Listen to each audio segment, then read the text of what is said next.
ഇന്ന് ഡൽഹിയിലെ പ്രതിഷേധങ്ങൾ കാണുമ്പോൾ പോലീസിൻ്റെയും പോലീസ് വേഷം ധരിച്ച ഗുണ്ടകളുടെ അക്രമം കാണുമ്പോൾ സ്ത്രീകളുടെ പ്രൈവറ്റ് സ്ഥലത്തേക്ക് ബടികൊണ്ട് കുത്തുകയും ചെയ്യുന്ന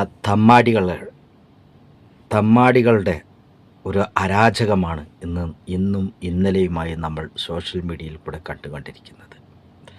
നമ്മുടെ ജനാധിപത്യം, ഇന്ത്യയുടെ ജനാധിപത്യം കശാപ്പ് ചെയ്യുന്നു എന്ന് പറയാൻ കേട്ടിട്ട് നാളുകൾ കുറേയായി. ഇപ്പോൾ ഇതാ നമ്മുടെ കൺമുന്നിൽ ഇന്ത്യയുടെ ജനാധിപത്യം കശാപ്പ് ചെയ്യുന്നത് കാണുന്ന രംഗമാണ് നമ്മൾ കണ്ടുകൊണ്ടിരിക്കുന്നത്.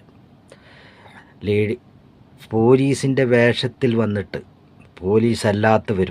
പോലീസിൻ്റെ വേഷം ധരിച്ച് വന്ന് പോലീസല്ലാത്തവരും ചെയ്യുന്ന തമ്മാടിത്തരം കാണുമ്പോൾ ഇന്ത്യയുടെ ജനാധിപത്യം എവിടെയാണ് എന്നാണ് നമ്മൾ കാണുന്നത്.